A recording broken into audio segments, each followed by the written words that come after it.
Yes, so this is for all three. If health is in all across these risks, where is public health expertise in MFE's climate change adaptation team?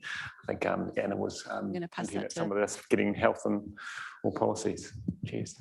I think that's a really great question. I think probably if you spoke to a room full of people that were really focused on transportation, they'd probably have the same question. I think it's really important that both the risk assessment and the plan is an all-of-government approach.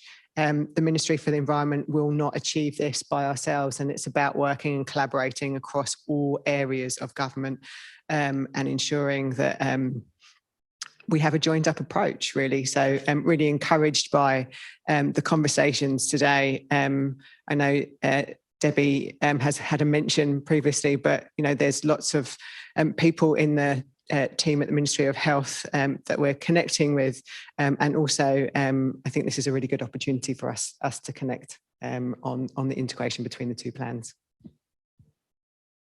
Brilliant, thank you. I'll keep you with the mic for the second one because I'm interested in that one too. So how did you decide on the top 10 risks? And health is not in the top 10, given that many of the ones in there are key determinants of health.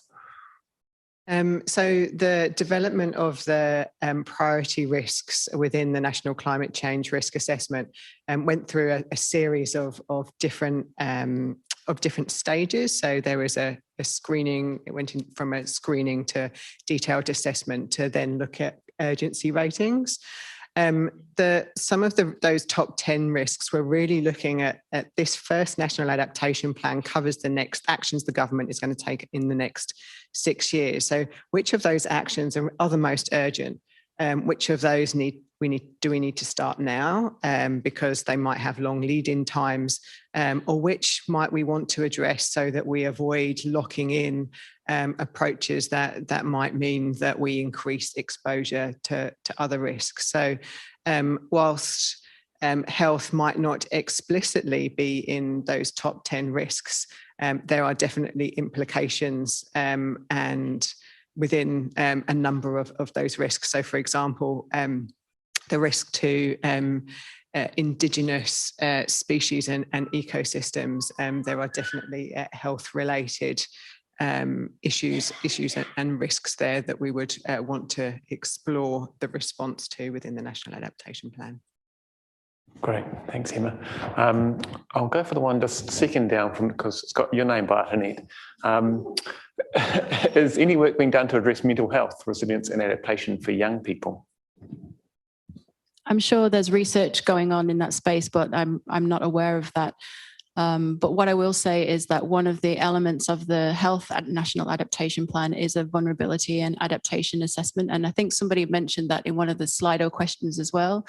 So that's something that has to be developed so that we can actually understand what the climate-related health risks are. And I'm pretty sure that mental health is going to be one of those ones that's high up there on the list. So yeah, it's there, we're aware of it, and yeah, we just need to sort of get on with it. Thanks, Ned. I understand Anna is on Zoom as well. Perhaps Anna, no, she's not. I'm getting the no. All right. Well, perhaps we could both have a go at this next one. Lots of work for New Zealand, but how dependent is the colour of the government?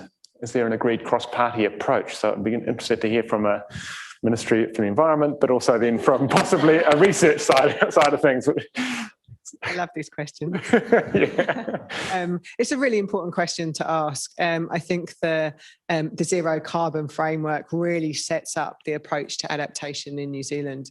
And importantly, that was voted unanimously to pass that bill in Parliament. So I think that's an indication of the bipartisan support for the framework of the plans and the actions.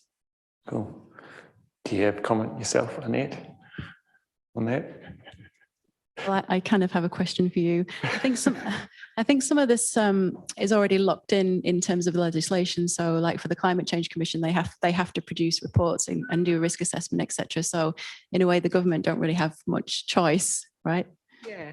Yeah, that's a great point. So the Ministry for the Environment did the first National Climate Change Risk Assessment, and that was really because of a timing thing. The government did not want to delay and wait for the Climate Change Commission to be established before the first risk assessment was done. There will be a series of the Commission developing what are the risks, government responding to it in the plan, and that's a really important point that the Commission will hold the government to account for both the implementation of those actions in the plan and how effective they are in reducing the risk. And that's the important part. So the Commission are due to report every 2 years following the publishing of the plan, and the plan is due in August next year. And that's a statutory deadline. So the plan must be published by August 22. So every 2 years after that, the Commission will report on how effective government has been. Great. Cheers. Thank you. Annette, could you give us some concrete examples of adaptations? This is a really great question. I could do a presentation just on adaptation. There's people in this room that are actually doing lots of adaptation right now in terms of switching from car-based travel to sort of promoting more active travel. And that's a really good example, because it's not just reducing greenhouse gas emissions, it's actually promoting public health. Other examples, I'm really passionate about nature-based solutions. So there are things like, and this is where the health sector kind of fit outside of other decision makers, but they kind of, I talked about co-benefits and centering health, but they're all connected. So like if you think about flooding, one of the things that's happening globally now is this promotion of sponge cities. So where you kind of adapt the city so that it can actually absorb lots of water and retain it. And you can use it for things like wetlands. And they also just promote well-being in cities because they really make them really beautiful. Oh, hello. I'm just trying to think of some other examples. You can, if you're thinking about sort of like coastal erosion, you can start planting around the edges and using nature such as mangroves, which are natural defense systems. And going sort of like to the health setting, a lot of people have already started talking about how do we make our hospitals and health systems more climate resilient by thinking about what those future risks might look like. So there's lots of things happening right now, and there's lots more we can do in that adaptation space.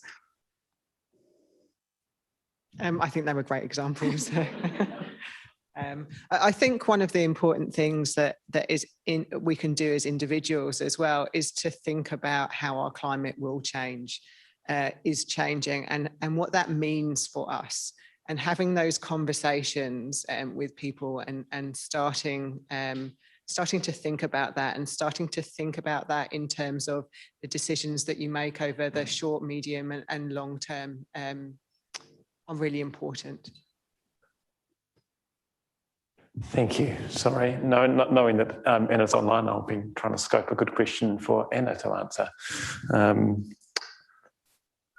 There's one about, I've just lost it.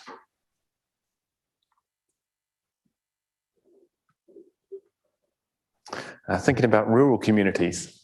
Anna, I don't know whether you could have any thoughts or comments on thinking about rural communities. Have the farming and tourism sectors been engaged in these processes? Maybe you could talk from a Canterbury perspective. Can you hear me? Is that working? Yep, that's all good. Yep. Great. Well, not especially that I'm aware of. It's certainly been, the farming communities have been involved quite a lot in the work that we've done on the Canterbury Water Management Strategy, and that work's been mostly led by Environment Canterbury. I think in relation to what I was speaking about, one of the key things that has come out of that whole process, I've heard several people say, I went into these farming communities thinking that these farmers were all just, really unpleasant people who didn't care about the environment, and then I've had to sit down at their table and have a cup of tea with them, and it turns out that they're actually all quite nice people who are working really hard, and I don't know what to do now. And so just all of these processes bring me back to the same thing, that if we don't actually spend time with each other, really learning to listen and really learning to engage with what the prime issues are for the other party, then we're not going to be able to come to solutions that work. So yeah, it's really, really critical that we start at the bottom at the same time as we work at the top. Great. Great, thanks, Anna. I'll send you another one, Anna. How can the health system support the National Adaptation Plan, and what action we take within the system to adapt?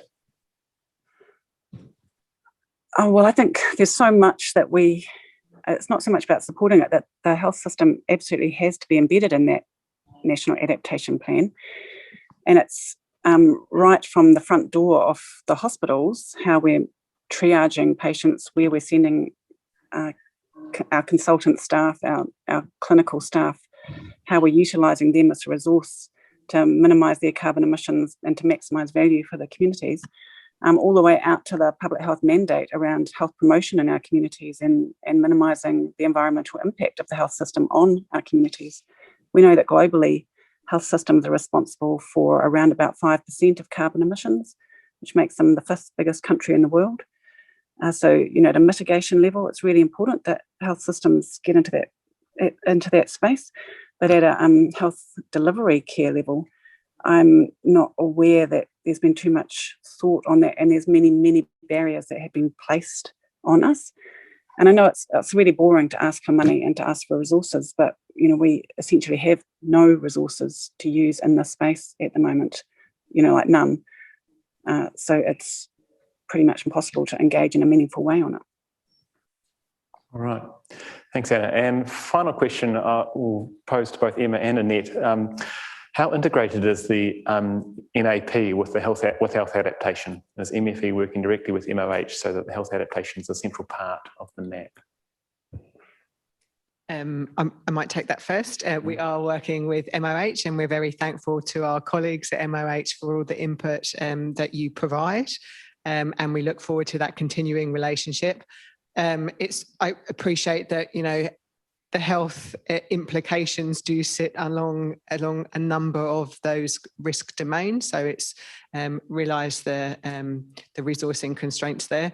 And I think part of these conversations, and just picking up Anna's point, it's really important that we're having these conversations. And I think through things like this, then we can connect further, and there's some really great opportunities for us to be able to do that. So thank you. Thanks. Nothing really to add to that, apart from as the National Adaptation Plan goes through its process, then there'll probably be a lot more conversations we'll be having with you guys. Cheers. All right. Well, thank you to Emma and Annette and Anna for joining us online. Thanks very much.